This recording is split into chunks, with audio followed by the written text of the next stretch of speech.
untuk melakukan apa yang Kau inginkan untuk kami lakukan, mencari kehendak-Mu sungguh-sungguh dan hidup hanya untuk-Mu. Untuk tujuan ini kami berkumpul saat ini, dan biar semua pujian yang kami naikkan, sembah kami berkenan di hadapan Tuhan. Dan kami ambil bagian terbaik Tuhan yang gak boleh dirampas dari kami. Hak kami bukan kewajiban kami untuk duduk di bawah kaki-Mu, mendengar isi hati Tuhan. Oleh sebab itu kami buka hati kami selebar-lebarnya. Dan buka isi hati Tuhan untuk firman-Mu sebanyak-banyaknya, karena kami tahu iman kami hanya bisa timbul dari pendengaran akan firman Tuhan. Bicaralah Bapa, kami siap mendengar. Kami minta bantuan Roh Kudus karena sadar daging kami lemah. Konsentrasi kami mudah buyar, iman kami kerap kali goyah. Kami susah dibilangin tapi kami berdoa. Biar roh kami yang penurut Engkau peluk ya Roh Kudus, sehingga waktu ini gak berlalu sia-sia. Kami minta bantuan Roh Kudus kepadamu Bapa yang baik, di dalam nama Yesus. Semua siap mendengar firman Tuhan dan diubahkan semuanya berkata. Shalom semua, silakan duduk. Sebuah sukacita bisa kembali ada di sini, saudara. Saya salah satu yang paling saya senang adalah kenyataan bahwa ada tempat yang mengundang saya lebih dari sekali. Berarti gak kapok, karena saya kalau bagiin firman ya bagiin aja gitu. Jadi gak ada maksud biar diundang lagi, khotbahnya setengah atau bercandaannya kebanyakan, akhirnya poinnya kurang satu, biar diundang lagi. Saya hanya bagikan yang apa yang Tuhan mau bagikan, dan kerap kali rasanya gak enak. Buat saya pun dengarannya gak enak, dan saya langsung ngerasa aduh, orangnya kalau dengar kayak gimana ya. Dan saya bersyukur Anda lebih bela kebenaran daripada memanjakan perasaan sendiri. Ya, dan itu penting saudara, karena kerap kali kita menyembah Tuhan yang selama dia masih sesuai sama ekspektasi kita. Nah, banyak orang yang tinggalin Tuhan karena itu. Gue gak bisa nyembah Tuhan yang gimana? Ya, yang gak sesuai sama harapanmu, yang gak sesuai sama perkiraanmu. Kita harus nyembah Tuhan yang seperti adanya. Seperti dia adanya yang kita kenal melalui firman-Nya. Walaupun itu gak sesuai sama perasaan kita, mungkin gak nyambung sama ekspektasi kita, dan ini penting. Saudara, hari ini aku kasih judul karena aku gak dikasih tema. Cuman kebaktian tengah minggu doang. Itu temanya. Aku lagi bagiin ini yang belakangan ini, entah gimana justru lagi krusial. Gitu ya, belakangan lagi rame tentang Kristen progresif. Ini lagi rame banget. Sebenarnya ini suatu yang kalau di luar negeri ini udah umum. Tapi di Indonesia nih maraknya justru di kalangan akademisi biasanya. Ya, karena emang kalau udah mulai S2 ke atas, udah doktor menjelang profesor tuh harus gitu memang. Harus mencari-cari yang baru gitu. Tapi ini yang mengerikan, karena kerap kali saya lihat instead of menemukan yang baru, malah kembali ke kesesatan yang udah pernah ada gitu loh.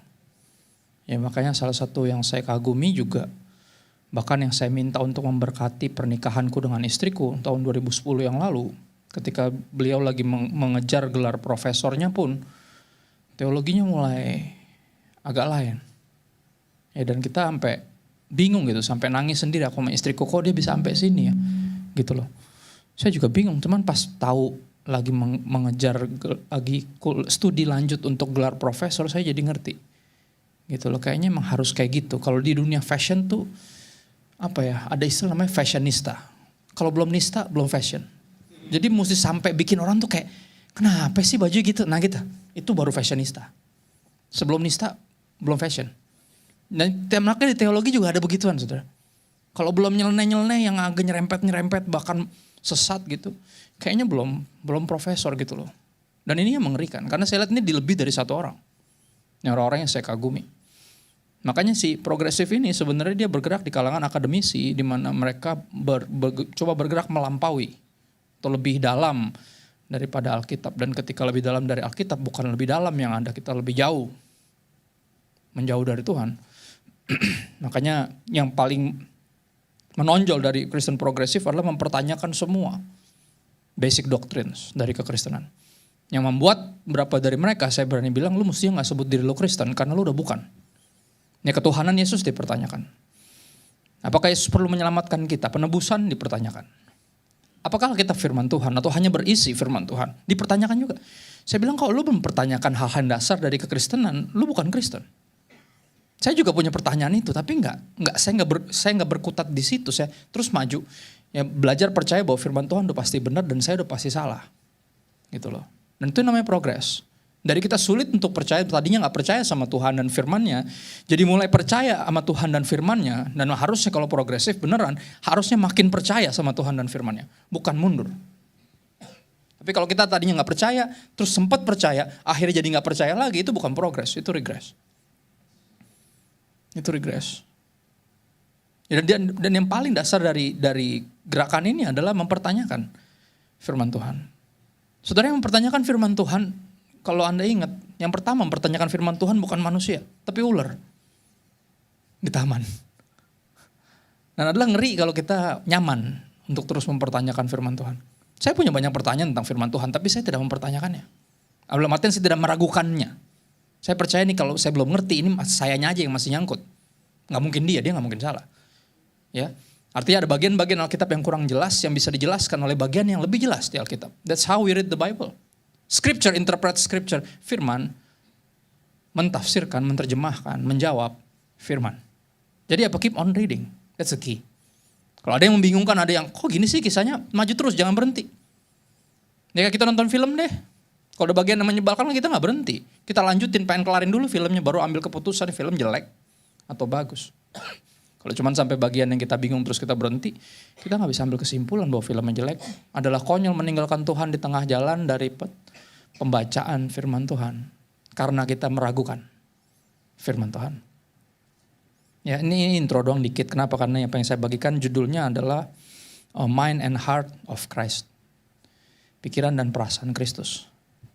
Kita ke Filipi 2 ayat 5-8. Ayat utamanya ada di sana, Filipi 2 ayat 5-8.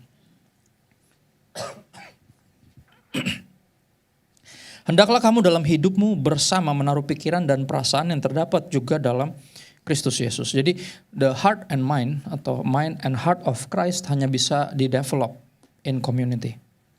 Dalam apa? Hidupmu apa? Bersama apa sendirian? Bersama. That's why we gather together.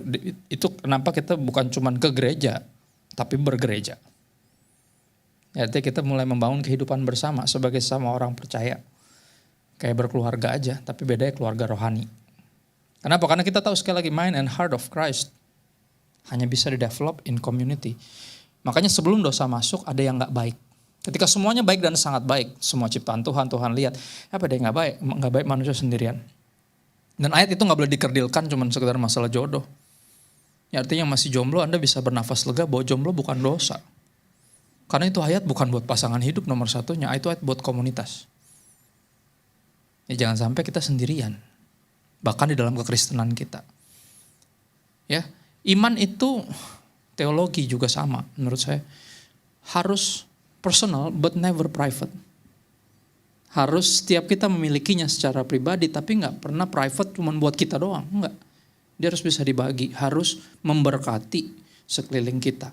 Hubungan kita sama Tuhan harus mengubahkan kita jadi orang-orang yang memberkati sekeliling kita. Ya termasuk dalam hal berteologi. Ketika kita lagi punya pertanyaan ya makanya jangan diposting. Cari tahu jawabannya. Kalau udah ketemu jawabannya baru posting. Jadi nanti kalau ada yang punya pertanyaan yang sama, terbantu. Gue juga pertanyaan ini. Jawabannya apa? Ya gak tahu sih. Gue malah lagi nyoba-nyoba yang progresif aja. Ya ampun. Buat gue kalau belum tahu jangan ngoceh gitu loh. Kayak gak cocok, malah bikin orang bingung. Yang tadinya gak mempertanyakan. Yang tadi kekristenan sederhana. Taunya apa? Gue tadinya berdosa. Gue hidup suka-suka gue. Sekarang gue mulai hidup suka-suka Yesus. Ya dong gue baca Alkitab. Gue lakukan firman. Gue datang ke gereja, kebaktian, sekarang mulai dipercayain pelayanan. Tadi kekristenan sederhana, cuman gara-gara ada yang progresif-progresif ini, mulai mempertanyakan yang gak perlu dipertanyakan. Yang tadinya gak ada masalah, jadi ada masalah yang kayak gini-gini kan gak memberkati. Ya harusnya sekali lagi, gak ada yang salah dari bertanya, semua kita bertanya.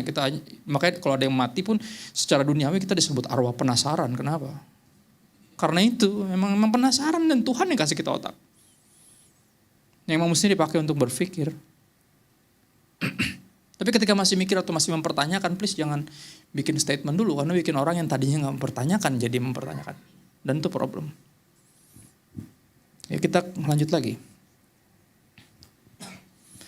Ini Kristus, yang walaupun dalam rupa Allah tidak menganggap kesetaraan dengan Allah itu sebagai milik yang harus dipertahankan, melainkan telah mengosongkan dirinya sendiri dan mengambil rupa seorang hamba dan menjadi sama dengan manusia. Dan dalam keadaan sebagai manusia ia telah apa? Merendahkan dirinya dan taat sampai mati, bahkan sampai mati di kayu salib. Ya, this is what progressive means. Makin lama makin seperti Yesus. Arahnya kemana? Ketika kita makin tahu, makin dalam, makin lama Kristen, makin rohani, makin peka, makin sakti. Mungkin ada yang anggapnya seperti itu. Semakin diurapi, semakin dipakai Tuhan, arahnya kemana? Merendahkan diri.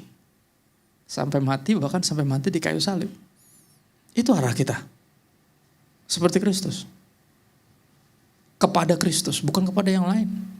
Bukan berkutat sama diri kita sendiri dan perasaan kita sendiri. Sekali lagi diwakilkan dengan kalimat, gue gak bisa nyembah Tuhan yang apa? Yang gak sesuai sama ekspektasi lo. Berarti lo nyembah Tuhan. Bukan nyembah Tuhan, lo nyembah ekspektasi lo sendiri.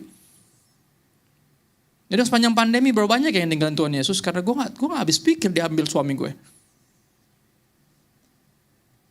Oh berarti selama ini lo gak nyembah dia, berarti lo nyembah yang sesuai ekspektasi. Ketika dia mulai bertingkah atau bertindak gak seperti yang lo suka, lo harapkan, lo mulai mundur dari dia.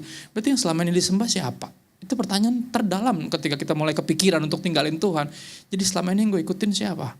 Dia beneran atau pendapat gue tentang dia? Persepsi gue tentang dia? Jangan-jangan kita nyembah perasaan kita sendiri. Atau bahkan pikiran kita sendiri. Yang pertama, mind of Christ. Kita lihat tadi ada pikiran dan perasaan Kristus. Perasaan diwakili dengan heart of Christ. Mind of Christ. Pikiran Kristus, kita ke 1 Petrus 4 ayat 1 sampai 2.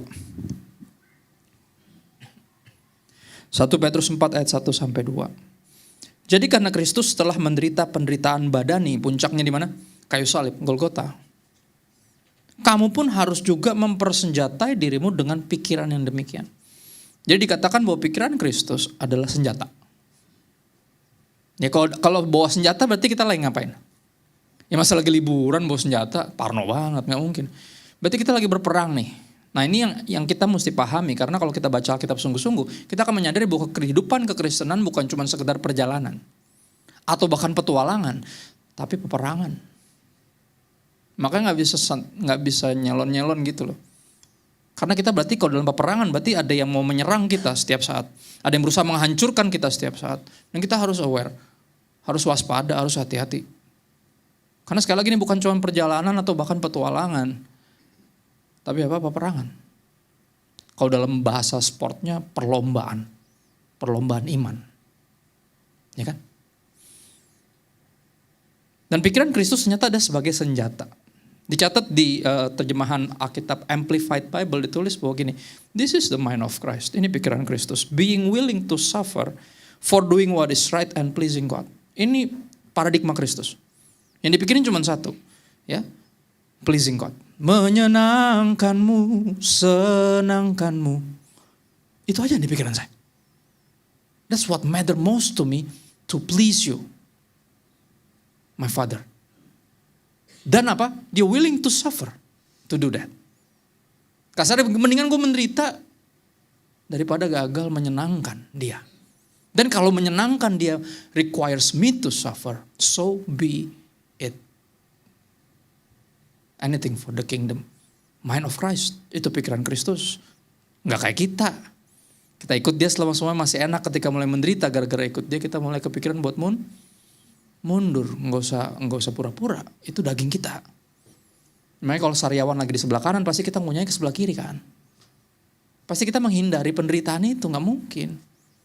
Itu baru secara daging aja dengan natural. Dan sama ketika ikut Yesus ternyata malah, kok jadi ribet ya. Mulai kepikiran tuh buat mundur gitu loh. Dan itu sedihnya, natur dari daging kita. Ini menarik, karena barang siapa telah menderita penderitaan badani, ia telah berhenti berbuat dosa. Ya, yang dia apa? Disengaja, intentional sin. Tapi nggak sengaja, nggak sembarang menderita penderitaan badani, tapi apa? Menderita penderitaan badani sambil memiliki apa? Pikiran Kristus, being like-minded with Christ. Ketika kita menderita karena mengikut Kristus dan memiliki pikiran paradigma Kristus, Kita berhenti berbuat dosa yang disengaja. Jadi dari ayat ini kita belajar, kenapa kita terus berbuat dosa yang kita sengaja? Kenapa? Karena kita gak memiliki pikiran Kristus. Karena yang kita pikirin bukan itu, yang kita pikirin apa yang gue dapat dari gue taat. Kalau gue ngampunin dia, emang gue dapat apa? Kalau gue pelayanan, emang gue dapat apa? Itu dia. That's not mind of Christ. And that's why kenapa kita terus berulang kali bolak-balik. Bukan hanya berbuat dosa atau jatuh dalam dosa, kita berendam di dalamnya. Dan terus pakai kata-kata, ya itulah pergumulan saya Pak. Saya paling sebel kalau dengar orang ngomong itulah pergumulan saya. Tapi dia gak ada perlawanannya. Saudara, bergumul itu means you fight. Itu arti bergumul. Kalau gak ada perlawanan itu namanya berendam. Di jacuzzi.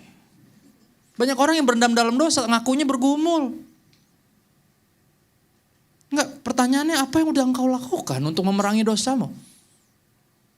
Does your flesh hurt? Udah sakit belum daging lo? Kalau belum berarti lo belum bergumul. Udah menderita belum lo? Kan itu dia. Orang yang udah menderita penderitaan badani karena memiliki pikiran Kristus, berhenti berbuat dosa yang disengaja. Sejauh apa kita memerangi dosa kita? Seserius apa kita memeranginya? Udah sampai disalib kayak Yesus belum? Harus sampai situ rasanya. Saya punya beberapa teman yang dulunya narkoba. Menceritakan pengalaman mereka ketika di rehab. Malam pertama ketika masuk rehab. Wah, malam pertama berjuang lawan sakaunya. Karena gak boleh make kan. Badannya kayak kebakar rasanya. Di WC mandi semalaman. Sambil teriak-teriak minta tolong sama Tuhan Yesus. Panas. Kayak kebakar, kayak dirobek-robek dia bilang badannya. Sambil terus didoain sama pendampingnya. Sama yang teman-temannya yang udah lebih dulu. Disemangatin, didoain. Di WC, mandi semalaman. Sampai masuk di bak. Panas badannya kayak kebakar karena itu. Dan dengar kisah mereka saya jadi ngerti. Oh iya. Mestinya sampai situ kita memerangi dosa. Udah sampai situ belum? Ya udah sampai sakit belum dagingnya? Ya kan? Ketika kita terbiasa buat dosa, ketika kita gak melakukannya, there's chemicals, ada sesuatu yang badan kita tuh ada yang gak enak pasti. Misalnya contoh yang masih terikat sama rokok, misalnya contoh ya. Kalau orang ngudut tuh asem menurutnya. Kalau habis makan gak ngerokok tuh asem. Nah coba biarin asem gitu loh. Ya itu bener kan? Belum sampai yang berendam di air kan? Belum kan? Ya harusnya kita perangi dong. Nah, itu cuma contoh keterikatan yang sederhana, belum yang pornografi. Ya, belum yang kecanduan kopi misalnya, kalau belum ngopi tuh nggak bisa mikir. Hah? Ada era di mana ada dari lahir nggak belum kena kopi gitu, bisa mikir tuh. Emang TK udah ngopi? TK udah mikir kan? Ini kotak apa bulat ya? Udah mikir. Dulu nggak perlu kopi untuk mikir. Kenapa sekarang jadi perlu kopi? Ya, bagian kecanduan seks misalnya contoh. Masturbasi atau pornografi sekali lagi. Ya bahkan free sex lebih parah lagi, lebih jauh lagi. Lebih kuat lagi ikatannya. Gak bisa hidup tanpa seks. Oh ya, ada era di mana Anda belum mikirin seks tuh. Sebelum makan buah pengetahuan yang baik dan maksudnya nonton. Sebelum itu gak mikirin seks tuh. Hidup tuh. Lihat gak? Sex is inevitable. Seks itu bisa dihindari. Kata siapa gak bisa? Bisa. Asal apa? Kita memeranginya sungguh-sungguh. Udah sampai situ belum? Tapi sekali lagi ngobrol sama teman-teman saya pernah narkoba, ngebuka mata saya. Iya ya. Kalau gue bilang gue bergumul sama dosa gue, apa perlawanan yang gue lakukan? Karena gak ada perlawanan, pantesan gue bolak-balik di situ terus. Bahkan I sin intentionally. Dengan sengaja gue berdosa karena mikir gini, antar juga tengah minta ampun.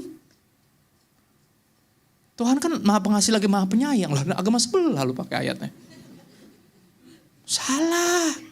Ya walaupun benar, cuman bukan berarti bisa kita permainkan anugerahnya kan. Ya enggak? Sehingga apa? Tujuannya apa sih kita ngomongin ini? Supaya waktu yang sisa jangan kamu pergunakan menurut keinginan manusia, tapi menurut kehendak Allah. That's the goal of having a mind of Christ. Dan mempersenjatai diri kita dengan pikiran itu.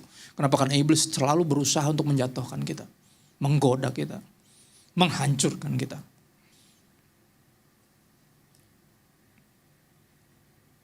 Saudara, gimana caranya? Oke, pikiran Kristus. Kita menyadari kita memerlukannya. Tapi gimana caranya Pak memilikinya? Karena ya setuju ya, nggak ada orang yang terlahir dengan pikiran Kristus. Nggak ada. Ya anak saya baru menjelang 7 bulan.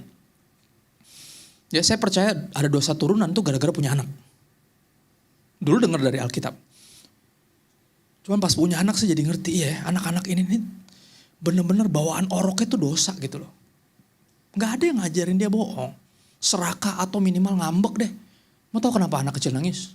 Karena belum bisa ngomong. Kalaupun udah bisa ngomong dia teriak-teriak. Ma, gue lapar, makan sekarang. Kayak gitu. Cuman dia belum bisa ngomong, jadi cuman teriak. Intinya apa? Dia mau dapetin apa yang dia mau. Saat ini juga, dan kita udah mulai bisa ngerti bedain nih. Dia kan dia asi full ya. Istriku kasih asi full buat anakku. Jadi saya bisa tahu nih nangisnya nih lain nih. Kalau dia udah pengen nyusu tuh beda gitu loh. Dan dia gak mau tahu mau emaknya udah datang, mau apa, gak peduli. Pokoknya apa, sebelum dia teriak-teriak. Udah kayak anak dipotong. Gue bilang nih anak kayak diapain, tetangga gimana dengernya. Kayak kita siksa gitu, padahal gak ada apa-apain. Dan dia gak mau tahu. Pokoknya gue gak mau tahu, gue maunya sekarang. Siapa yang ngajarin itu? Apakah pas masih bayi di perut dia denger gitu pas emaknya ngambek? Atau dia ngerasain gitu pas emaknya duit belanjanya kurang terus ngacak-ngacak jemuran gitu? Satu, istri saya gak pernah melakukan hal itu. Referensinya dari mana? Nanti saya akan ngadepin lagi. Karena anak saya 3 ya laki-laki. 2 yang pertama udah mulai 1 SMP, satunya SD kelas 5. Udah mulai gede. Saya akan menghadapi lagi kenyataan bahwa anak ini gak perlu diajarin berdosa. Bawaan orok. Ini ketika minta sesuatu gak dikasih ngambek, ngamuk, ngacak-ngacak. Ya, dan itu yang terjadi. Siapa yang ngajarin? Gak ada. Referensi dari mana? Gak ada. Siapa yang ngajarin bohong? Nah ini lucu nih. Anak saya ketika yang pertama itu kan, yang pertama cuma beda 1 tahun 3 bulan sama yang kedua. Jadi ketika yang satunya udah mulai berdiri-berdiri, udah mulai bisa ngapa-ngapain, yang satunya masih terkapar. Masih bayi. Ya ada satu waktu gelas tuh jatuh. Saya kan langsung kayak, loh. Terus dia bilang apa? Bukan koko? Bukan koko gimana? Terus adek lo? Adek lo aja di keranjang gak bisa ngapa-ngapain. Jatuh sendiri kena angin. Angin apa? Angin puyuh. Dia bisa bilang bukan koko. Siapa yang ngajarin bohong sih? Dan itu sekali lagi ini bawaan orok saudara. Pikiran kita itu dosa semata-mata. Makanya ada air bah dulu zaman Nuh. Karena Tuhan ngelihat bukan hanya perbuatan tapi isi hatinya dan pikirannya dosa semata-mata. And it breaks his heart. Yang habis pikir kalau bisa sampai sini sih. Gitu loh. Gue ciptain lu semua tuh baik, bahkan sangat baik. Kenapa bisa sampai sini sih? Dia bertanya bukan karena gak tahu, cuman menyayangkan. Gimana caranya pikiran kita bisa diubahkan? Karena sekali lagi bukan bawaan orok. Kita ke Roma 12 ayat, yang terkenal ayat 2. Ayat 2 sekali lagi kayak tidak baik manusia seorang diri. Dikerdilkan ke jodoh, ini dikerdilkan ke fashion, penampilan. Jangan jadi serupa dengan dunia ini tapi berubahlah oleh pembaharuan budimu. Lihat, saudara kalau tentang penampilan apa urusannya sama paradigma? Berarti yang salah apa? Yang sama kayak dunia apa? Cara pikirnya yang salah. Makanya itu yang mesti dirubah, bukan penampilannya. Tapi apa? Tuh jangan kayak dunia ini kan gitu. Ini pendeta kok nggak pakai celana bahan? Ini bahan, fleece. Saya biasanya malah pakai jeans. Jeans dibilang dulu celana setan. Itu jin, bukan jeans. Ya elah. Jeans juga bahan, keles. Bukan cuma yang celana pendeta itu. Ada korduro yang garis-garis no. Apa sih? Pak kalau bisa pakai celana bahan ya. Celana pakai emang bahan. Kalau nggak pakai celana gue. Aneh-aneh aja deh. Ya maksudnya yang rapi gitu loh. Ini rapi aja duniawi, percaya gak?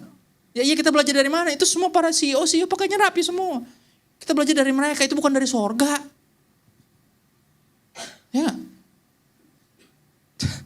Itulah ketika terjadi kalau ayat itu dikerdilkan. Kita kelewat intinya. Konteksnya apa sih? Jangan jadi sama dengan dunia ini. Berubahlah oleh pembaharuan budimu, your mind. Your mind frame, your paradigmanya mesti dirubah. Lewat apa ya? Tentu ya lewat firman Tuhan. Konteksnya apa ayat ini? Coba kita mundur sedikit. Almarhum ayah saya karena dia dosen sekolah Alkitab, dia ngajarin kami untuk baca Alkitab. Intinya selalu cari tahu konteksnya itu apa. Siapa ngomong ke siapa? Dia lo ngomongin apa? Ya. Selalu cari tahu biar gak salah ngerti yang lagi diomongin itu apa. Ya makanya kalau ayat 2 kita coba mundur ke ayat 1 dong, karena ada judul perikopnya. Di ayat 1 gak ketemu. Kenapa ayat 1 mulai dengan sesuatu yang ganjil, janggal. Karena itu, itunya mesti lu cari ya gak? Kalau gak tau ngomongin apa dong. Tapi kan tuh udah atasnya Pak. Ya mundur lagi lah. Ya mundur lagi, puji Tuhan di Roma 11 ayat 36 kita temuin tuh. Itunya apa? Kalau kita mesti mundur sampai kejadian loh. Sampai Kamis depan ini gak beres-beres nih. Cuman biar tahu nih ngomongin apa, kalau gawat. Sekali lagi gawat. Kalau kita cuma ambil ceplok-ceplok satu ayat itu pasti sesat, pasti. Itu yang terjadi ketika orang tuh baca ayat itu cuman berhenti, pilih, baca semua lah. Ya. 11:36 bilang apa? Sebab segala sesuatu dari Dia, oleh Dia, untuk Dia, bagi Dialah kemuliaan sampai selama-lamanya. Karena itu, karena apa? Karena it's all about Him. Itu dia. Brothers and sisters, I urge you, saya menasehatkan kamu. Demi kemurahan Allah saya menasehatkan kamu. Lihat. Kenapa gak demi lu diberkati buat kebaikan lu sendiri? Bukan. Tapi demi kemurahan Allah. Kenapa? Karena orang yang menyadari, mensyukuri kemurahan Allah mudah dinasehati. Itu ciri-cirinya. Kalau lu masih pala batu, masih keras, berarti lu gak menyadari. Lu gak mensyukuri, bahkan mungkin gak merasakan kebaikan Tuhan, kemurahan Tuhan. Tapi yang menyadarinya dan mensyukurinya, kita jadi lebih mudah dinasehati. Nggak kayak dulu, dablek, susah diomongin. Batu. Tapi itu dulu ketika belum menyadari. Tapi sekarang ketika lagi nyanyi lagu happy aja bisa nangis. Ya gak? Ku mau selalu bersyukur sebab cintamu padaku. Lagunya ngerok, bisa sambil nangis. Itu kelihatan umurnya sih sebenarnya. Karena udah cukup umur untuk merasakan kemurahan Tuhan. Oh iya, gak usah nunggu lagu sedih buat nangis. Maksudnya lagu worship. Untuk nyembah, gak perlu. Lagi gak ada lagu juga kita bisa nangis. Kalau ingat kebaikan Tuhan. Ya gak? I have known the Father cares for me. Dia baik, He's been good, He's been good. Gak perlu, gak ada yang nyanyi. Makanya kata nyanyi pales kayak gak ngaruh. Hati ini udah merasakan. Makanya apa? Mudah dinasehati demi kemurahan Allah. Saya menasihatkan kamu. Ya gue bisa ngingetin lo akan anugerahnya. Yang lu gak layak terima. Dan itu yang bikin kita dengerin. Mudah dinasehati. Nasihatnya apa? Berikan tubuhmu. Persembahkan tubuhmu. Apa itu? Your whole existence. Semuanya. Termasuk duit. Termasuk waktu. Semuanya. Untuk apa? Jadi apa? Persembahan. Yang apa? Baik, kudus dan berkenan kepada Allah, itu adalah ibadahmu yang sejati. Baru ayat 2. Janganlah kamu jadi serupa dengan dunia ini. Nah, apa perbedaannya berarti? Dunia ini is all about me, myself and I. Tapi anak-anak Tuhan kita apa? It's all about Jesus, it's all about Him. Makanya apa mesti dirubah paradigmanya oleh apa? Ya tentunya firman Tuhan. Satu-satunya yang berlawanan dengan seluruh kecenderungan daging kita adalah firman Tuhan. Anda pernah ngerasain gitu gak pas baca Alkitab? Kalau belum pernah ngerasain baca Alkitab itu berat, berarti bacanya salah. Berat kenapa? Karena berlawanan sama daging nih. Pengennya gue balas. Pengennya kalau ditampar pipi kiri tuh, minimal gue tendang lah perutnya gitu loh. Malah suruh kasih pipi kanan. Saudara pernah bayangin jadi petinju Kristen? Kalah mulu lah. Kan enggak ya, kita tahu konteksnya. Cuman ya kalau logikanya gitu. Ini gak keserempet spion kiri kasih spion kanan. Misterius lah. Kayak gimana kita mau hidup? Setiap kalau minta pertanggungjawabkan. Pak Bapak tadi serempet spion saya. Oh ya jadi maunya apa? Ya enggak, yang kirinya sekalian biar seimbang gitu loh. Absurd tapi itu firman Tuhan. Kalau dia jahatin kita mesti doain dia. What? Akhirnya apa? Bacanya capek. Kenapa? Karena itu berarti benar bacanya. Dagingnya gak suka.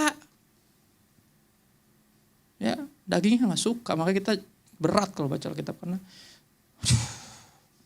gini amat ya. Tapi apa itu yang penting? Firman yang bisa mengubah apa?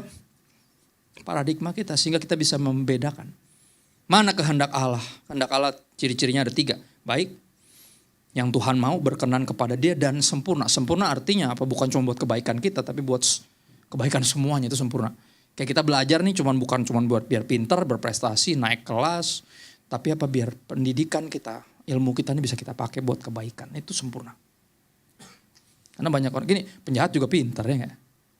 Pinter bohongin orang.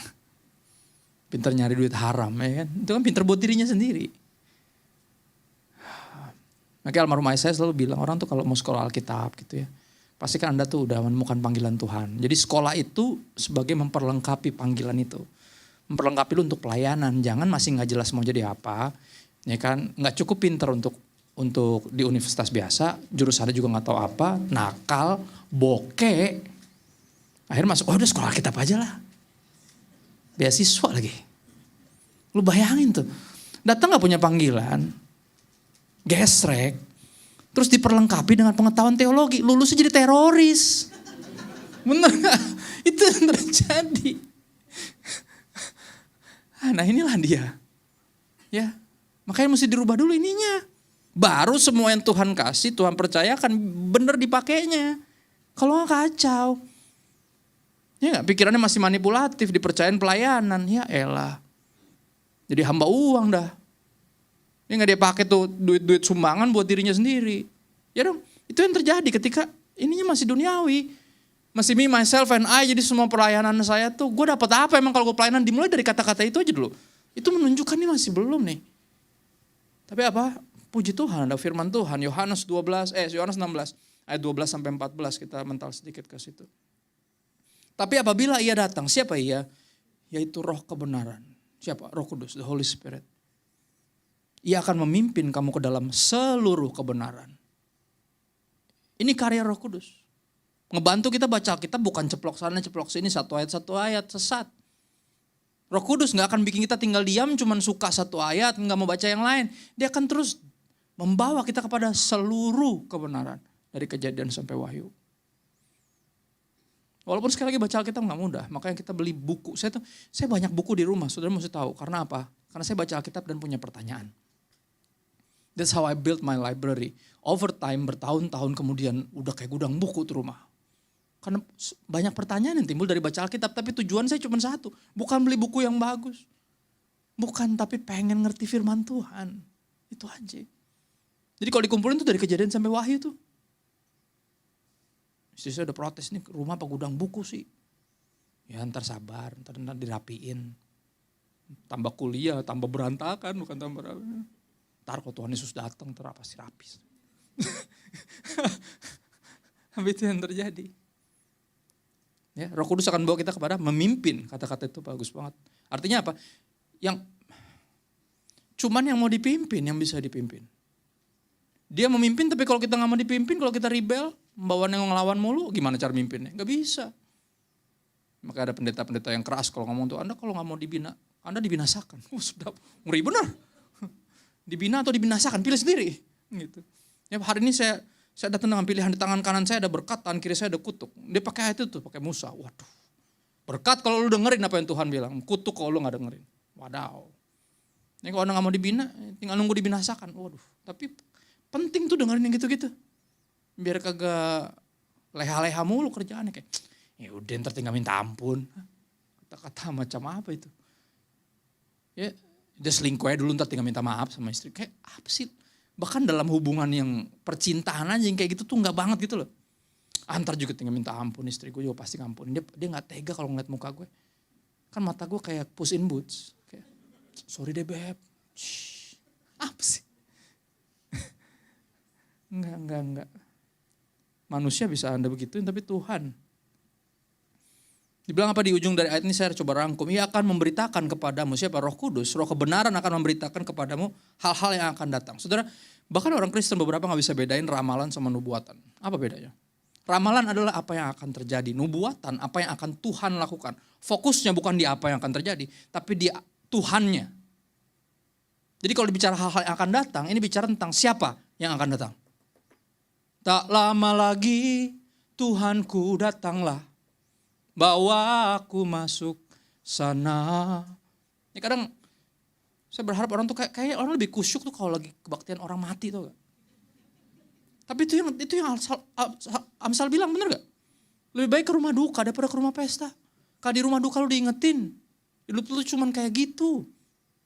Berlalunya buru-buru sehingga gak menyia-nyiakan satu pun dari hari-hari yang ada. Ya. Dia akan beritakan kepadamu hal-hal yang akan datang. Dia akan membantu kita. Roh Kudus, Roh kebenaran akan membantu kita. Hidup di dunia, earthly living tapi heaven focus. Pikiran kita tuh selalu di sana. Artinya apa? Apa yang lu mau Tuhan? Kenapa gue ada di sini di kantor gue? Kenapa gue ada di tongkrongan ini? Kenapa gue lahir di keluarga yang kayak gini carut marut? What's your will? Ya, dan berikutnya apa? Roh Kudus jelas akan memuliakan Yesus. Itu ciri-ciri orang dipenuhi Roh Kudus. Berhenti meninggikan diri dan mulai meninggikan Tuhan. Karena paradigmanya udah diubah. It's all about Him. Ya, dari me, myself, and I jadi dia. Nah, gitu. Nah ini yang menarik. Yang menarik adalah gini, kalau kita dianugerahkan, oke, Roh Kudus dari sorga, dari Tuhan sendiri. Oke, firman Tuhan juga dari Tuhan sendiri. That's how kita memiliki pikiran Kristus. Tapi kita punya tugas. Ketika kita udah memiliki pikiran Kristus, kita punya tugas untuk apa? Mentertibkan pikiran kita. 2 Korintus 10 ayat 4 sampai 5. 2 Korintus 10 ayat 4 sampai 5 dikatakan karena senjata kami dalam perjuangan. Lihat tuh, bahasanya selalu bahasa perang. Bukan perjalanan, bukan petualangan yang kayak gitu-gitu loh. Enggak, ini peperangan. Peperangan artinya apa? Akan ada kalaupun bukan lu yang lagi diserang, ada orang lain yang lagi diserang. Dan tugas lu untuk lindungin dia. Makanya saya gak bisa gak bisa diam gitu loh. Kalau ngeliat orang-orang tuh yang asal ngomong atas nama perenungan. Men, ini bukan jalan-jalan di pantai sambil ngerenung. Apa ya arti hidup gue? Kagak, ini tuh perang.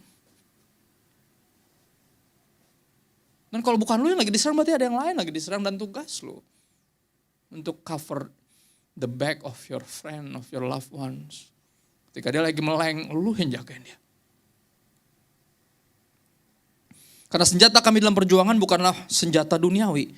Melainkan senjata yang diperlengkapi dengan kuasa Allah. The Spirit of God. Yang sanggup untuk meruntuhkan benteng-benteng. Benteng-benteng apa? Ini dia. Kami mematahkan setiap siasat orang. Dan merubuhkan setiap kubu yang dibangun oleh keangkuhan manusia. Tujuannya apa? Untuk menentang pengenalan akan Allah. Benteng-benteng ini yang kita dipersenjatai untuk hancurkan. Nah, saudara selalu mikirin tentang para penghajar sesat. Tapi percayalah, ini benteng lu yang bikin sendiri. Bahkan dalam diri lu. Tapi apa? Anda diperlengkapi with the Spirit of the living God. To make war. Mainly with yourself. Meruntuhkan tembok yang lu bikin sendiri. Karena keangkuhan lu sendiri. Dan lu punya kuasa itu. Hancurin.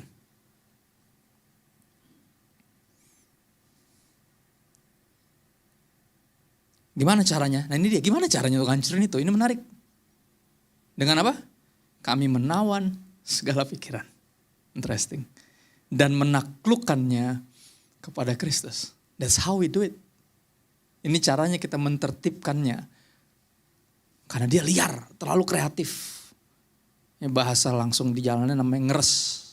Kalau denger berkat, kalau baca tulisan blessed, pasti ujungnya juga apa? Cuan. Ya gak? Sehat, kaya, sakinah mawaddah warahmah. Ya gak sih? Ya apa sih sebenarnya kita lihat, gak ada bedanya sama dunia ini. Kalau denger diberkati itu artinya seputar-seputar itu. Jadi kalau sakit, kalau punya pergumulan, kalau bokeh, gak diberkati. Terus Yesus apa kabar? Saudara pernah baca Yesus gak? Dan menyadari bahwa dia tidak tidak sekaya yang Anda inginkan untuk menjadi. Dari awal lahir di keluarga yang sederhana. Ketika orang lain ngasih domba untuk penyerahan anak, dikasihnya burung merpati. Itu apa? Persembahan minimum. Bang, ketika udah mulai pelayanan aja setiap kali mau bayar pajak, bea bait Allah, pajak iuran gereja. Ditanya nih sama kepala ininya, iurannya tuh nggak ngasih iuran. Oh ngasih dong. Terus dia bilang, Mon, mancing Gi. Ntar di ikan yang pertama lu dapet, di mulutnya ada 4. Ya, lu bayarin pajak iuran buat gue sama buat lu, 2-2. Kenapa disuruh mancing? Bokeh. Kalau ada duit mah langsung aja, 2 gini doang. Bokeh. Terus Saudara pernah Yesus ngomong gini, ketika ada orang bilang, wajib gak kita bayar pajak? Kenapa? Karena mereka lagi dijajah. Itu pertanyaan jebakan tuh. Kalau dibilang gak wajib, ditangkap Yesus sama pihak berwajib. Tapi kalau bilang wajib, dianggapnya pengkhianat bangsa. Karena pajaknya disetor ke penjajah. Jadi selalu di pertanyaan-pertanyaan kayak gitu. Menarik loh jawaban dia. Dia bilang gini, mana ada yang punya duit gak? Oh ya, gambar siapa nih? Kenapa dia nanya ada yang punya duit gak? Gak punya, itu dia. Ya kan? Dan terus kita masih gak nyambung gitu loh. Karena pikiran ini kemana-mana selalu. Makanya belajar untuk menaklukkannya di bawah Kristus. Karena ini bagian kita, bukan bagian Tuhan lagi. Ya bagian Tuhan untuk berfirman dan menganugerahkan Roh Kudus. Tapi bagian kita untuk menaklukkan ini di bawah Kristus dan firman-Nya. Dan itu yang gak gampang karena kita punya kecenderungan untuk jadi Tuhan. Ingat manusia pertama makan tuh buah karena tergoda. Tergodanya apa? Dia mau jadi Tuhan. Dia kan udah diciptakan segambar dan serupa. Gak cukup. Dia mau jadi Tuhan. Itu yang bikin menggoda. Dicobai oleh apa kata Yakobus? Keinginannya sendiri. Setan mah cuman seperti biasa, namanya juga setan. Nyetan-nyetanin. Nanti di pengadilan terakhir lu gak bisa nyalain setan. Sekarang mungkin masih bisa. Oh kemarin gue selingkuh karena gue kena pelet. Oh ya. Bisa ngaku-ngaku gitu. Padahal belum tuh kena pelet, emang gatel aja dia. Enggak ngeh juga lu udah zaman pacaran. Ya kan? Banyak yang kayak gitu tuh. Nyalahin ini, nyalahin. Di dunia kita terus nyalahin, tapi tahu pengadilan pertama di taman itu menjelaskan kepada saya satu hal. Bahwa pengadilan terakhir akan seperti itu. Adam gak bisa nyalain Hawa. Artinya saya gak bisa nyalain siapapun manusia yang lain. Dan manusia jelas gak bisa nyalain setan. Karena Hawa belum ada karismatik, udah karismatik duluan. Dan nyalainnya setan. Siapa lagi yang nyalain setan kecuali yang karismatik? Ya kan dikit-dikit, wah nih ada roh males. Roh males. Sebelum kita berangkat kita tengking dulu, roh macet. Roh macet ada lagi. Roh macet apaan sih? Nggak ada. Terus mau kayak Musa gitu dibelah gitu kemacetannya. Biar lu lewat. Apa? Itu namanya forrider. Apa sih? Roh macet. Tapi itu dia, semuanya ada rohnya. Karena pengen ada yang disalahin, gak mau bertobat. Dia selalu, ini gara-gara ini nih. Selalu tuh. Tapi sekali lagi, Roh Kudus bantu kita untuk ngubah nih. Akhirnya apa sekarang bagian kita untuk menaklukkannya di bawah Kristus. Bahkan ketika rasanya gak enak, kayaknya kok kayak gini banget sih. Belajar untuk menaklukkannya. Ini tugas kita. Yang kedua dan terakhir, ada sukacita. Soalnya terakhir. Saya juga tahu semua yang menonton bola, saya paham. Oke. Yang kedua, heart of Christ atau hati atau lebih tepatnya saya akan tariknya ke perasaan Kristus. Karena that's what heart is all about, perasaan. Ketika mendengar hati Yesus, langsung kita diingatkan akan kekayaan perasaannya ketika dia jadi manusia. Belas kasihannya terhadap yang sakit, simpatinya terhadap yang miskin. Anugerah rahmatnya bagi orang-orang berdosa. Kelemah lembutannya terhadap anak-anak yang dianggap mengganggu di era itu. Ya, tapi enggak di mata Yesus.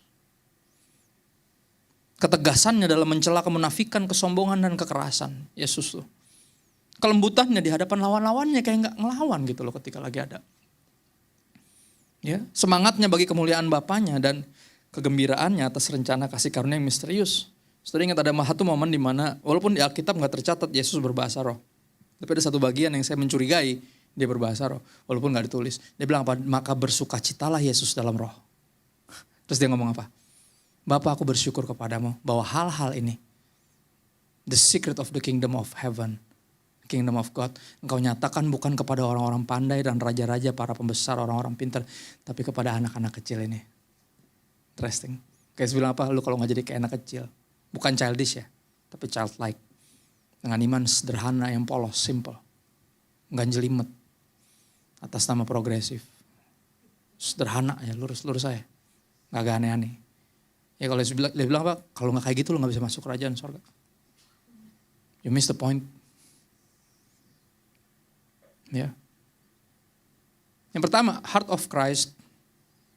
Atau hati atau perasaan Kristus adalah pemberian Allah. Yeskel 36 ayat 26 sampai 27. Ini ayat favorit, salah satu ayat favorit saya. di seluruh Alkitab. Kamu akan kuberikan hati yang baru. Nah ini satu janji yang jarang ditagih. Padahal ini dimulai dari sini.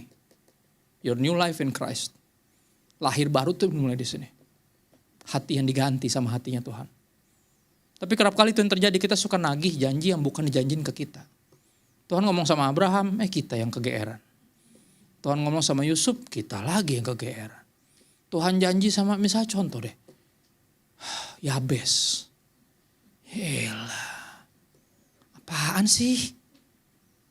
Lu kalau berdoa tuh doa Yabes, men. Gue Kristo, gue doa Kristo lah. Bukan doa Yabes sih Yabes. Tapi doa Yabes bagus, enggak. Kata siapa bagus? Hidupnya menderita, mau lo? Lu harus bisa berdoa kayak Yabes kalau hidup lu semenderita Yabes. Permintaan dia gitu, kenapa hidupnya menderita? Itu arti namanya. Dilahirkan dalam penderitaan. Ya lu berdoa pakai doa lu sendiri. Kalaupun mau belajar dari doa yang perfect, doa Bapa kami lah. Bukan doa Bapak lu. Ini banyak orang berdoa kayak orang egois. Karena dipikir tuh bapaknya doang, enggak bapak kita juga ya itu. Itu yang bikin permintaan kita enggak egois. Contoh sederhana, Anda punya usaha tambal ban. Ya, gimana caranya Anda dapat rezeki? Kalau ada yang kena paku kan? Terus Anda berdoa, Tuhan kapan ada yang kena paku nih? Segitu? Enggak kan? Terus kita berharap ada siapa yang bisa saya bantu kan gitu. Ya dong. Dokter misalnya, emang dia pernah berdoa, aduh Tuhan sakit dong, ayo dong musim sakit kapan ya? Biar saya mendulang gitu loh. Mendulang apa? Nggak ada yang berdoa kayak gitu. Tapi ada yang egois kayak itu ada. Ya, doa Bapa kami. Dan ini bayangin, akhirnya apa? Ikut Yesus, ada orang ikut Yesus karena mau jadi kaya. Ya, sebenarnya gini, ada di perusahaan dia tuh tiap hari Jumat tuh ada PD kantor namanya. Persekutuan doa kantor. Dia sebenarnya bukan Kristen, cuman kan dia pas lagi lewat ruang rapat itu di depannya, mau ke WC kan dekat situ. Tiba-tiba dia dengar gini, yang miskin diperkaya. Dia kayak, wah, apaan tuh? Abis ke WC jadi penasaran dong. Kenapa? Karena dia miskin. Pengen jadi kaya kan? Terus jadi masuk, jadi mulai ikut ya kan. Jadi mulai belajar tentang Yesus, sampai dibaptis ya kan. Tapi tujuannya apa?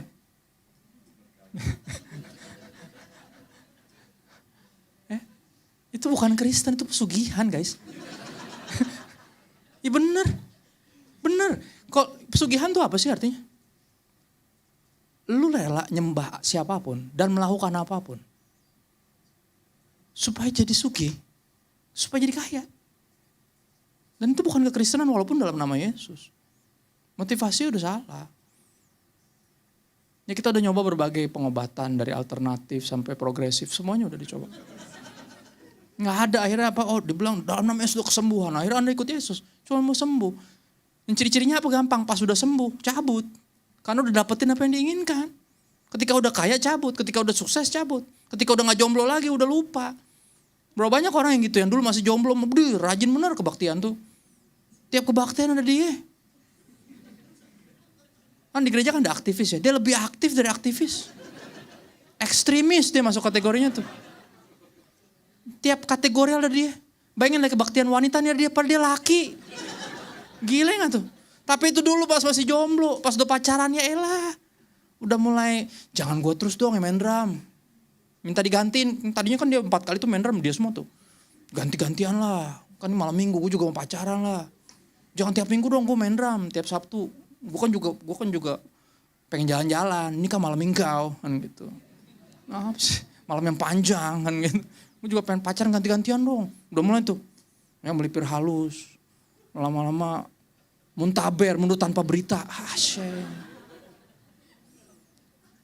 Si ini mana udah lama ngeliat gue. Tahu ke gereja pacaran, emang pacarnya Kristen? Bukan ya? Itu dia tuh. Apalagi kalau udah married, beri. Makin susah. Ya Bapak ngerti lah, saya baru punya anak Pak. Susah ke gereja juga susah, ribet. Pelayanan apalagi, aduh anak saya baru lagi gini, lagi gitu, lagi ya. Itu baru 1 anak ya, apalagi 3. Waduh, berapa orang diteleponin kayak orang sakit sama gereja tuh. Terlalu sukses. Ini bener ditelepon Pak. Udah lama gak lihat Pak, Bapak sehat? Oh sehat banget Pak nih, cuman saya sibuk banget franchise kue cubit saya tuh baru buka di Milan. Minggu lalunya di Paris. Minggu lalunya di pasar Gembrong. Terserah lah. Terlalu sibuk buat Tuhan. Set. Tapi itu yang terjadi kan. Akhirnya apa, kita heboh sendiri. Karena emang dari awal gak pernah tentang Yesus. Gak pernah. Gini, setiap kita masuk dengan motivasi yang salah. Saya percaya itu. Semua kita. Tapi apa, kita harus sampai ke Yesus. Kalau nggak, we miss the point. What sin means? Sin means missing the mark. Meleset, itu arti dosa. Kalau Anda diciptakan untuk Tuhan dan Anda hidup buat dirimu sendiri, walaupun gak bikin dosa, jadi orang baik, Anda meleset.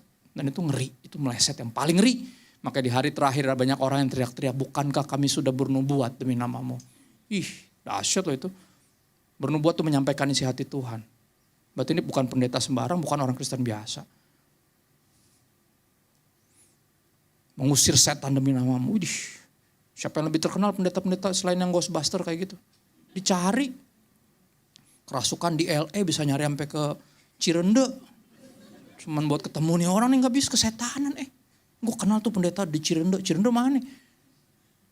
Jakarta, jauh amat, tapi dibela-belain. Dan apa terakhir apa? Berbuat banyak mujizat, menyembuhkan orang sakit. Lihat, ini bukan pendeta-pendeta biasa. Pendeta-pendeta yang terkenal malah mungkin di dunia ini, tapi problemnya apa? Nggak dikenal di hari terakhir. Dan dia bilang, siapa lo? Gue nggak pernah kenal. Aduh, pahit bener. Hidup kayaknya buat Tuhan, tapi kayaknya dipakai Tuhan, tapi ternyata memperalat Tuhan. Pakai nama Tuhan buat kepentingannya sendiri. Dan ini yang mesti kita hati-hati. Makanya apa, perlu hati yang baru. Nah, janji ini yang aku bilang, banyak orang nyari janji kaya, sehat, enteng jodoh. Apa sih yang dicari? Akhirnya apa, janji-janji yang buat orang lain kita lempar buat kita. Akhirnya pas kita ikut Yesus ternyata enggak. Kok kata Pak Pendeta itu kita ikut Yesus bisa jadi kaya? Kata siapa? Akhirnya apa, kita salah nangkap. Nah, dia janji yang jelas-jelas nih, janji ini saudara, ini buat kita loh. Tahu dari mana? Tuhan gak ngomong ke Yeskiel. Tuhan ngomong melalui Yeskiel. Terus Yeskiel ngomong sama siapa? Ya sama siapa aja yang baca. Ini beneran buat kita nih yang ini. Apa? Hati yang baru. Ada yang pernah nagih hati yang baru? Jarang. Ada tapi sedikit. Karena yang kita cari bukan itu. Kita gak menyadari bahwa the heart of the matter is the matter of the heart. Sumber masalahnya itu hati lu sebenarnya. Berapa orang bahkan udah ngaku Kristen masih percaya sama hatinya. Ya udah, lu percaya hati lu aja bro. Jangan. Hati lebih licik dari segala sesuatu. Gak layak dipercaya dia kalau isinya bukan firman Tuhan mah. Kecuali isinya udah firman Tuhan. Ku renungkan firman-Mu. Ya. Simpan dalam hati dan berbuah. Kalau kayak gitu bisa dipercaya hatinya. Cuman kalau enggak bahaya bener. Trust your heart. Kamu akan kuberikan hati yang baru. Dan roh yang baru dalam batinmu. Aku akan menjauhkan dari tubuhmu hati yang keras. Jadi kita terlahir dengan hati yang apa? Yang keras. Mesti dijauhkan, diganti sama yang baru. Ya, kuberikan kepadamu hati yang taat. Anugerah Tuhan loh ini. Nah, ini janji yang jarang banget ditagih. Padahal ini dia dimulai di sini kekristenanmu nih. Lahir baru tuh di sini. Change your heart. Ayat 27, rohku akan kuberikan diam dalam batinmu. Dia bukan cuma mengganti hati kita dengan hatinya, tapi dia mau tinggal sendiri di hati yang itu. Ya. Dan aku akan membuat kamu hidup menurut apa? Segala ketetapanku. Balik lagi kemana? Firman. Dan apa?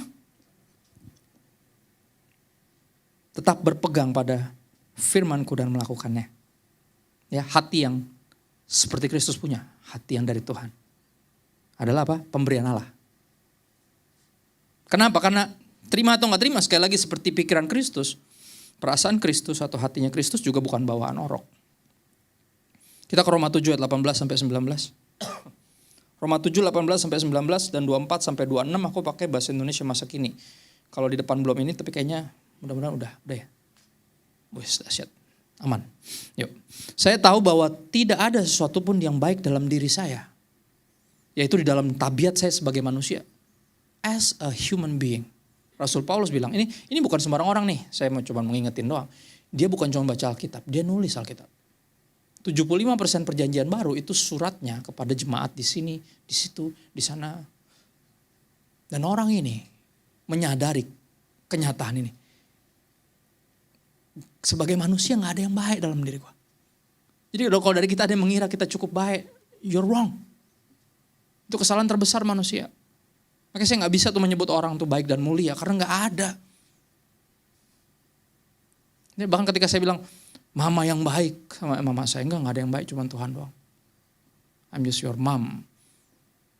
Ya, I will disappoint you one day. Karena ada hal-hal yang saya lakukan yang kamu nggak nyaman buat kamu. Saya bisa gagal, saya bisa salah. Tuh, orang tua saya dari dulu dari kecil, karena dua-duanya hamba Tuhan itu terus yang mereka coba yakinkan kami berempat. Jadi ekspektasi kami nggak ketinggian. Ya, I'm just a man. I'm just your mom. Bapak yang baik tuh di sorga, kata dia. Dia selalu bilang gitu. Papa juga selalu bilang gitu. Walaupun dia baik. Tapi dia gak pernah berasa baik. Karena dia tahu dalam diri saya sebenarnya gak ada yang baik. Sebab ada keinginan pada saya untuk berbuat baik. Tapi saya tidak sanggup menjalankannya. Keinginan ada niat. Di mana ada niat ada jalan, kata orang dunia. Tapi bukan gitu kata firman Tuhan. Ingat Yohanes 15, pokok anggur yang benar. Kenapa seorang gak bisa berbuah dan bertumbuh? Bukan kurang bertekad. Problemnya apa? Kurang melekat. Di luar gua lu gak bisa bikin apa-apa. Bukan kurang bertekad lah. Niat udah ada. Tapi apa? Keinginan ada. Tapi kemampuannya gak ada, kata Rasul Paulus. Ya, dia lanjutin lagi. Saya tidak melakukan yang baik yang saya ingin lakukan. Gue udah tahu mana yang benar. Itu yang pengen gue lakuin. Malah sebaliknya. Saya melakukan hal-hal yang jahat yang saya gak mau lakukan. Ya, ayat berikutnya diloncat ke 24-26. Alangkah celakanya saya ini. Bahasa Betawinya itu mampus gue. Ya, bahasa Yunaninya itu amsyong. Wah, kacau nih. Binasa saya. Siapakah yang mau? Ya, dalam bahasa aslinya bahkan ada siapakah yang mampu? Siapa yang sudi dan mampu untuk menyelamatkan saya dari badan ini, dari daging ini yang terus-terus bawa saya kepada neraka. Daging ini yang terus bawa saya pengen bikin dosa, menjauhkan saya dari Tuhan. Siapa yang bisa selamatin dan mau dan sudi menyelamatkan saya dari tubuh binasa ini? Thank God. Syukur kepada Allah. Ia mau menyelamatkan saya melalui Yesus Kristus. And that's why ketika ada orang ngomong miring tentang Yesus, saya gak bisa diam. Ketika saya bersuara mengenai Kristen progresif, teman-teman yang progresif itu ngeliat kayak norak. Baru sekolah dikit aja udah norak. Overreact. Kebakaran jenggot. Untung ada jenggotnya. Kalau gak ada jenggotnya gimana kebakarannya? Tapi saya kasih tahu kenapa. Kenapa? Karena yang diomongin miring, ini juru selamat saya. Segalanya buat saya. Gak usah jauh Yesus. Anda ngomong miring tentang istri saya, Anda berhadapan dengan saya. Gak Kristen banget Pak, bodoh amat. Itu istri gue. Yang lo omongin tuh. Yang lo omongin miring, bawa pengorbanannya gak perlu. Bawa penebusannya itu divine child abuse. Gue gak bisa diam. Ya kayak Daud yang lagi bawain bekal buat kokoh-kokohnya di medan perang ya kan. Itu dia lihat, ini siapa orang tak bersunat ngina Tuhan kita? Gak ada yang maju. Sini deh gue yang maju deh. Gue bisa lawan beruang sama singa yang kayak gini-gini mah. Bisa lah. Kokohnya bilang itu udah balik nanti dicariin papi. Dicariin papi terakhir aja gue dilupain. Lu pada dikeluarin dipamerin sama Samuel. Gue kan lu dilupain gue. Ya kalau gue maju mati juga gak ada yang nyariin. Dia gak ngomong gitu. Tapi itu dalam hatinya pasti kayak gitu. Ya udah gue mati gitu loh. Cuman ini siapa? Ngina Tuhan gue siapa ini? Kan gitu. Akhirnya pas Saul denger. Siapa tuh yang ngomong gitu? Kan gue udah bilang kata kokohnya lu sih. Yang mesti maju itu sebenarnya Saul. Saul itu tingginya. Itu di atas rata-rata orang Israel pada saat itu. Makanya nama Saul artinya kan besar. Mau tahu tingginya seberapa? Yang lain cuma segininya. Artinya ngedeketin tingginya Goliat sebenarnya Saul. Cuman doi kicap. Kenapa dia kicap? Karena dia lupa siapa yang beserta dengan dia. Atau jangan-jangan dia nggak peduli. Dia kan heboh sendiri kan selalu gitu. Ya kan dia heboh sendiri selalu. Gak pernah tuh dengerin Tuhan. Padahal ada Samuel di sampingnya. Tapi gak pernah didengerin tuh Samuel. Berapa kali Samuel ngambek. Gara-gara gak didengerin. Bukan karena dia ego. Bukan karena Saul gak mau dengerin Tuhan. Akhirnya Daud maju dan perasaan ini yang saya rasakan. Ketika sekali lagi ada orang ngomong miring tentang Yesus. Dan ngakunya orang percaya. Saudara, kalau bukan orang percaya saya ngerti. Gak mudah untuk percaya Yesus. Cuma kalau orang yang katanya percaya. Saya gak bisa diem saya. Sewot pasti saya. Kenapa? Karena ini juru selamat saya yang lagi diomong ini. Segalanya buat saya. Saudara, ini cara Tuhan untuk menyelamatkan kita melalui Yesus. Ya, Dia mengganti hati kita dengan cara yang sangat unik. Yohanes 19 ayat 34, aku pakai New King James Version. Ada satu kata yang dalam bahasa Indonesia nggak ketemu. But one of the soldiers pierced his side, digaris itu, his side, sisinya, with a spear, and immediately blood and water came out. Apa yang terjadi? Salah satu dari serdadu mengambil tombak dan menusuk sisi. Ini kalau kita disebut lambung kalau dalam bahasa Indonesia.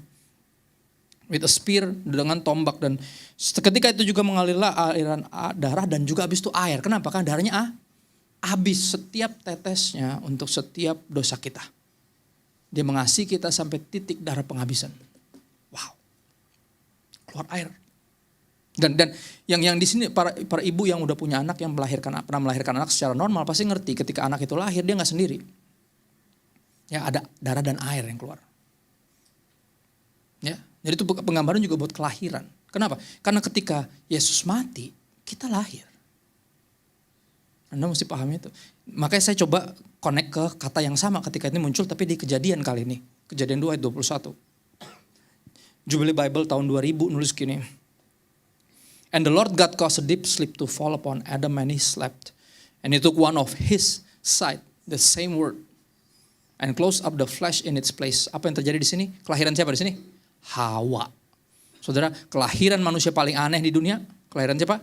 Hawa, bukan kelahiran Yesus. Yesus yang aneh itu konsifnya, dikandungnya yang unik. Lahirnya mah normal, cuma tempatnya aja nggak normal. Orang melahir di rumah sakit, di klinik rumahnya bidan, gitu loh. Ini lahir di kandang. Tapi kan kalau lagi mudik ya kadang lahir di angkot, di kereta, ya kan kadang juga ada yang gitu kan, lahir di tengah jalan kan. Kelahiran paling aneh kelahirannya Hawa. Kenapa? Karena benar-benar aneh, diambil dari sisi. Belum ada sesar zaman itu. Yang diambil juga tulang, habis itu dibangun lagi. Kenapa? Apa arti dibangun lagi? Regenerate, reborn, dilahirkan kembali. Makanya apa dengan berani? Rasul Paulus selalu bilang apa? Kita dilahirkan kembali di dalam Yesus. Dan menarik diambil dari mana? Dari sisinya. Kata sisi ini penting. Kenapa? Karena saya menyadari ini ketika saya ngeliat zaman dulu ya, kalau orang meninggal kan suka dimasukin di korannya. Kata-kata yang dipakai suka gini, telah kembali ke sisinya. Pernah dengar kata-kata itu? Pernah ngerenungin gak? Kalau kembali berarti emang asalnya dari mana? Dari sisinya. Dan sisi ini kan tempat di mana hati berada. Makanya ada perasaan yang unik ketika Anda dipeluk. Salah satu gereja yang saya suka adalah muda, menjadi utuh dan asli. Ada pentolannya di belakang. My brother. Di sana tuh free hugs. Pelukan tuh gratis. Orang tuh peluk udah kayak saudara gitu. Padahal kadang nih siapa sih gitu. Kayak gue gak tahu. Pastor. Gue kayak siapa lu? Kayak, gak tahu. Tapi itu ada rasa yang unik ketika kita dipeluk. Kayak somehow kita ngerasa kayak gue emang harusnya ada di sini. Dipelukan. Kenapa? Karena kita dimulai di situ. Kita dimulai di situ. Saudara, semua yang di sisi Yesus itu diubahkan.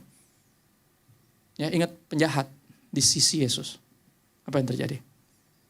Ketika semua gagal, bahkan alim ulama gagal percaya Yesus raja, penjahat ini bisa tahu loh. Dia bilang apa? Ingat saya ya. Dia tahu dia gak layak diampuni, makanya cuma minta diingat.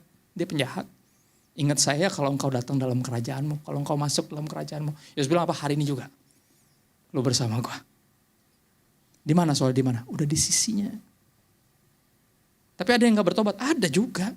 Gak semua yang di sisi Yesus langsung enggak. Tapi ada yang di sisi Yesus sudah diselamatkan tuh ada. Ya bahkan apa? Yang ngejagain Yesus di bawah. Biar Yesus gak turun terus kabur. Yang ikutan serdadu, yang ikutan ngeludahin, ikutan ngebully, ikutan mungkin lempar undi buat jubah Yesus. Di akhir dari penyaliban dia bilang apa? Sungguh orang ini anak Allah. Dia bilang. Itu yang terjadi. Ya, ketika dia ketika dia mati di kayu salib, kita lahir lagi.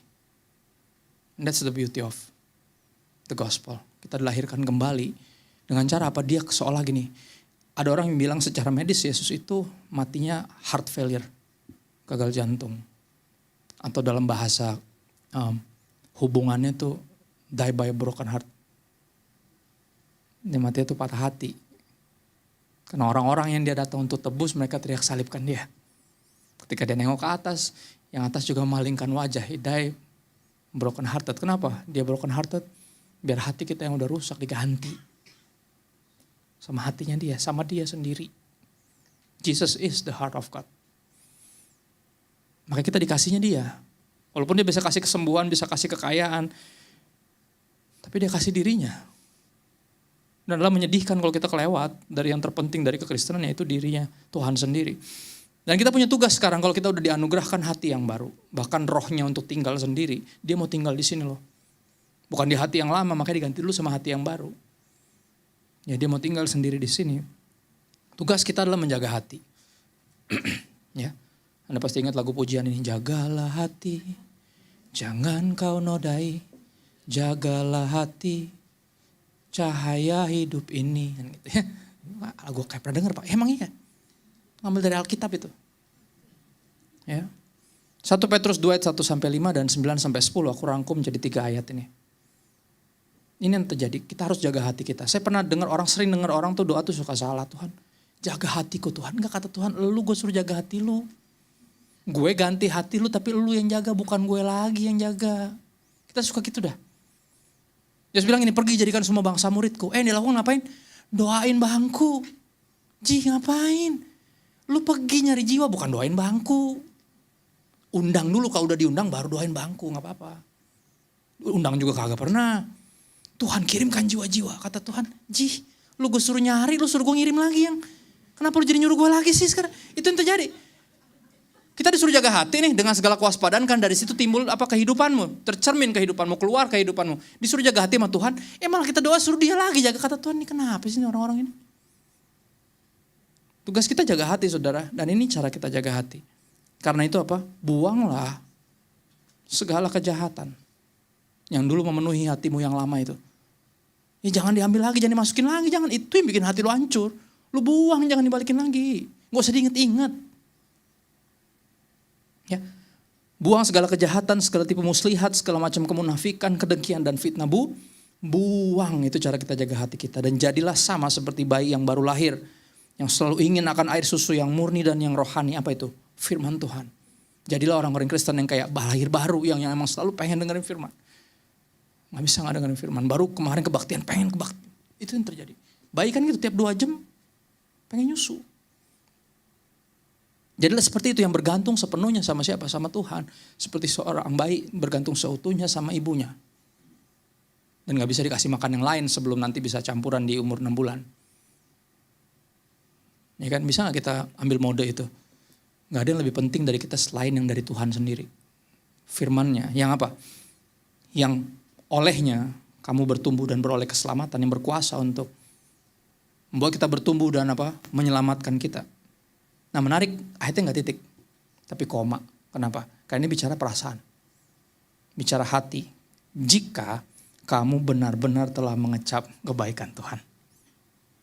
Yang makanya almarhum ayah saya, walaupun secara teologis kita berlawanan. Beliau Pentakosta walaupun saya juga, tapi saya condong lebih ke Reform. Dia bilang gak ada problem kamu belajar teologi yang mana selama itu bukan gereja setan dan bukan yang lain-lain. Tapi kamu harus ngerti, jangan sampai kamu cuma belajar tentang Tuhan berteologi, tapi kamu harus mengalami Tuhan. Itu nomor 1. Kuncinya itu, lu rasain dulu. Mengecap tuh apa merasa. Kecaplah dan lihatlah betapa baiknya Tuhan itu. Lu harus sungguh-sungguh ngerasain itu, hati lu ngerasain kebaikan Tuhan, sehingga apa? Lu akan jadi, hati lu akan seperti itu. Bergantung hanya kepada Tuhan dan pengennya cuman firman-Nya. Saudara, banyak yang kita bisa dengar, banyak yang kita bisa pelajari sepanjang kita hidup sebagai manusia. Tapi ketika itu berlawanan dengan firman Tuhan, kita tahu yang mana yang mesti kita konsumsi. Benar gak? Yang mana yang mesti kita konsumsi. Dan itu ciri pikiran dan perasaan Kristus. Yang semuanya dari Dia, tapi bagian kita adalah menjaga. Seperti pikiran mesti ditundukkan, ditertibkan. Di bawah Kristus, hati juga sama. Yang mesti dijaga dengan firman Tuhan. Saya tutup dengan 1 ayat ini, walaupun ini gak ada di catatan saya. Saya tergerak untuk bacain ini. Musisi boleh maju ke depan, mainkan lagu sedih supaya saya terdengar lebih rohani. Kisah Rasul 3 ayat 26 nih ayat terakhir kita. Ini bonus, saudara. Gak ada di permintaan saya di depan. Saudara bisa buka sendiri, atau di depan mau dibukain juga boleh. Tapi dibuka sendiri itu lebih beda rasanya. Saudara, Abraham disebut sebagai bapak orang beriman. Dan kita tahu kita anak-anaknya. Dari mana? Lagu sekolah minggu. Bapak Abraham mempunyai iwak peye nasi. Bukan, itu lagu lain. Jadi jangan fokus di iwak peye sama nasi. Kerajaan sorga bukan tentang makan dan minum. Ini gak pernah tentang memiliki seluruh dunia, bukan. Dan kehilangan jiwamu, bukan. Ini tentang Yesus. Jadi ayat 26 dari Kisah Rasul 3. Dikatakan gini, dan bagi kamulah Ya sebelumnya di ayat 25 Anda bisa baca coba. Di ayat 25-nya. Baca yang keras ya. 1, 2, 3.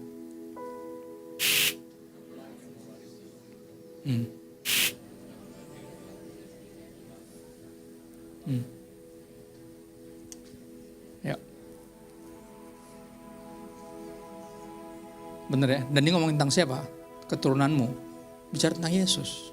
Makanya ayat 26 ini bukan tentang berkat, kemasyuran, you will be famous. Engkau namamu akan masyur, aku akan buat namamu masyur, gue akan berkatin lo. Bukan tentang itu, hal-hal yang kita pikirin yang duniawi bukan. Tapi apa? Ayat 26 menjelaskan bahwa ini tentang siapa. Dan bagi kamulah pertama-tama Allah membangkitkan hambanya dan mengutusnya kepada kamu. Bicara tentang siapa tuh? Yesus. Ya kan haknya huruf besar, N-nya huruf besar. Dan dia dibangkitkan dari kematian. Dan dia diutus kepada kita. Supaya apa? Supaya ia memberkati kamu. Supaya Yesus memberkati kamu dengan cara gimana? Menyembuhkan sakitmu. Mengangkat kau dari keterpurukan ekonomi. Mempertemukanmu dengan pasangan hidupmu. Dengan apa? Dengan memimpin kamu. Apa? Masing-masing secara personal. Kembali dari segala kejahatanmu. And this is what blessed mean in Christian terms. Blessed. Apa artinya? Dipimpin sama Yesus dalam pertobatan. Tanpa dia kita gak tahu kita mesti gimana. Mesti jadi seperti apa, mesti kayak siapa. Mesti ngapain kita gak tahu, tapi ada dia. Yang pikirannya bisa kita lihat dari firman-Nya, dari cara dia bertingkah laku. Perasaannya bisa kita rasakan bahkan di level tertentu. Ketika kita lagi mengalami yang dia alami, ketika lagi dihianatin sama orang-orang paling dekat. Ya ada ayat yang salah satu yang paling romantis di Alkitab, God near, the Lord near to the broken hearted. Tuhan tuh dekat sama yang patah hati. Kenapa? Karena dia yang paling tahu rasanya. Dia yang paling tahu rasanya sakit hati. Kita yang paling sering menyakiti hatinya. Tapi dia gak pernah tinggalin kita. Yang kenyataan itu yang buat kita sungguh-sungguh sama dia. Kenapa? Karena dia sungguh-sungguh sama kita. Dia gak main-main, dia sampai mati di kayu salib loh. Dan itu caranya mengubah hati kita. Dan yang mempengaruhi pikiran kita, yang bikin kita tuh pengen ngulik lebih lanjut. Lord, kenapa sih? Kenapa saya Tuhan? Keluarga saya banyak. Yang lain susah banget bisa percaya sama Engkau, tapi kenapa saya? Dan selalu jawabannya apa? Ketika saya nanya kenapa saya sering nanya gitu, Tuhan, why me Lord? Kenapa saya yang Kau pakai? Kenapa saya yang Kau selamatkan? Kenapa saya Tuhan yang Kau nyatakan kasih-Mu kepadanya? Kenapa saya yang Kau curhatin ketika ada orang tuh mulai aneh-aneh? Bukan urusan saya, itu urusan dia. Langsung aja ngomong sama dia. Kenapa mesti saya? Jawaban dia selalu why not? Kenapa enggak?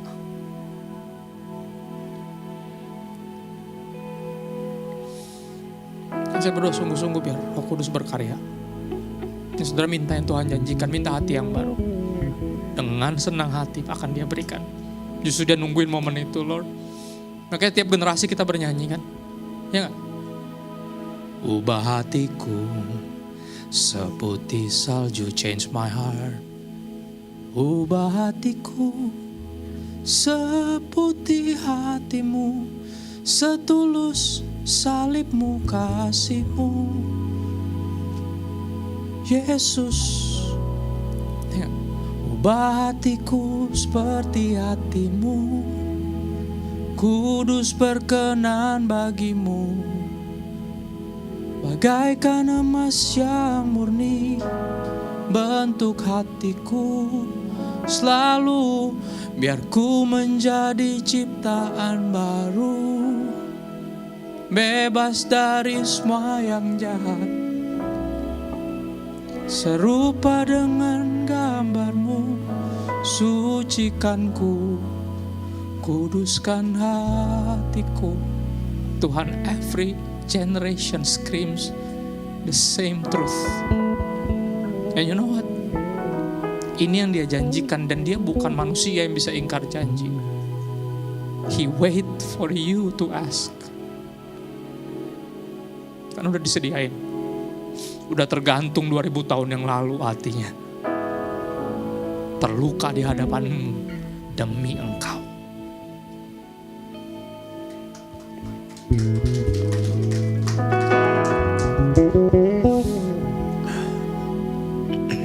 Sekarang bagian kita untuk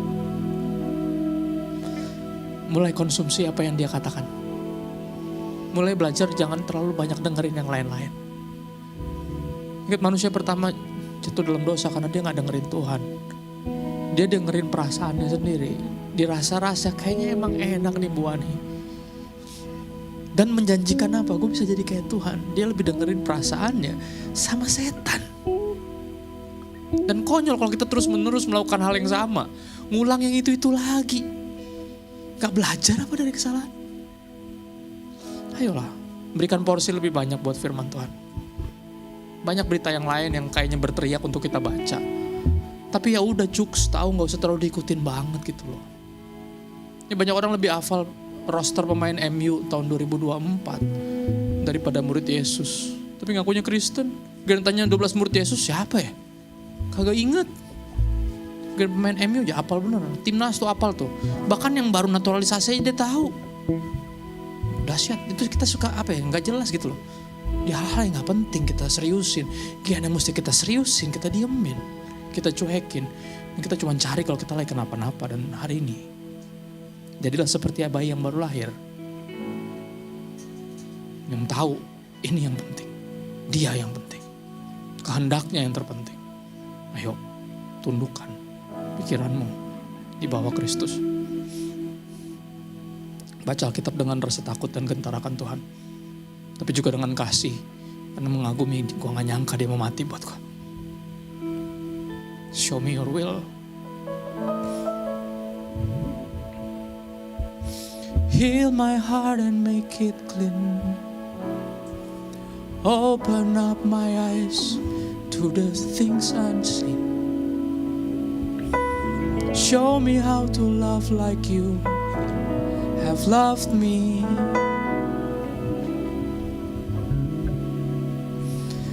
Breaks my heart for what breaks yours.